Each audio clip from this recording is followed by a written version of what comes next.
श्री शिवाय नमस्तुभ्यम महाराज।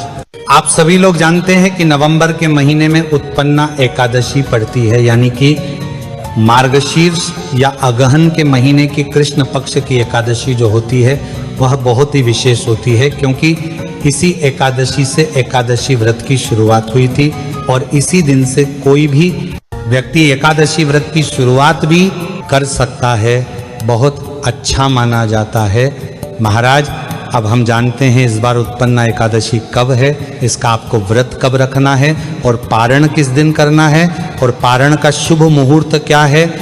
महाराज, उत्पन्ना एकादशी की तिथि 14 नवंबर शुक्रवार को देर रात 12:50 पर शुरू होगी और यह तिथि 15 नवंबर की तिथि में ही आएगी। इसके बाद उत्पन्ना एकादशी की तिथि की समाप्ति 16 नवंबर रविवार की सुबह 2:37 पर होगी। देखा जाए तो यह रात्रि का ही समय रहेगा।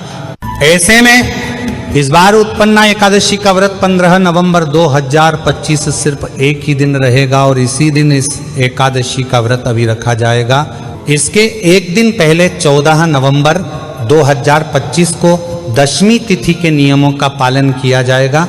महाराज, अब हम लोग द्वादशी तिथि के बारे में भी जान लेते हैं, ये कब से लेकर कब तक रहेगी, क्योंकि इसी बीच में आपको व्रत का पारण करना रहता है। द्वादशी तिथि 16 नवंबर रविवार को सुबह 2:38 पर शुरू होगी और इसकी समाप्ति 17 नवंबर सोमवार को सुबह 4:47 पर होगी।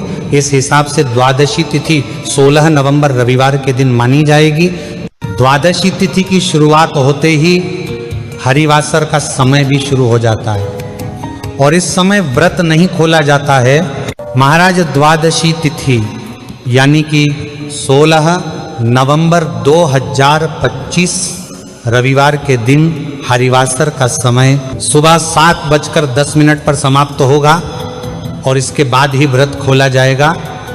इसी के साथ में इस बार उत्पन्ना एकादशी का व्रत खोलने को लेकर भी लोगों के मन में असमंजस की स्थिति है कि हमें इस व्रत का पारण कब करना चाहिए।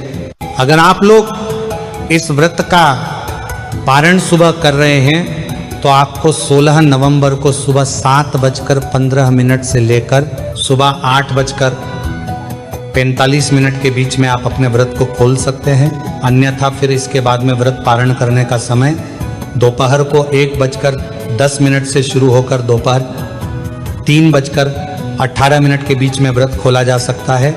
महाराज, उत्पन्ना एकादशी व्रत का पारण हमेशा शुभ मुहूर्त में ही करना चाहिए ताकि हमें हमारे व्रत का पूर्ण फल मिल सके। जो भी लोग उत्पन्ना एकादशी का व्रत रखेंगे उन्हें सबसे पहले दशमी के दिन एक समय भोजन करना होगा। इस दिन बिना लहसुन प्याज का भोजन करें, चावल का प्रयोग ना करें और तुलसी पत्र तोड़ कर रख ले, जो कि आपको एकादशी व्रत के दिन काम आएंगे। इसके बाद आप अगले दिन एकादशी व्रत को धारण करें, संकल्प लेकर व्रत की शुरुआत करें और पूरा दिन व्रत रहे। इस व्रत में फलाहार कर सकते हैं, कोई परेशानी नहीं, और पानी भी पी सकते हैं और फिर अगले दिन जाकर आपको शुभ मुहूर्त में अपने व्रत का पारण करना है और इस दिन आपको चावल जरूर खाना चाहिए। महाराज, इस तरीके से आपको इस उत्पन्न एकादशी के व्रत को रखना चाहिए। अगर अभी भी आपके मन में एकादशी को लेकर कोई भी प्रश्न है तो वह आप हमसे कमेंट करके पूछ सकते हैं। और आप हमारी ये वीडियो कहाँ से देख रहे हैं कमेंट में जरूर बताएं। श्री शिवाय नमस्तुभ्यम महाराज।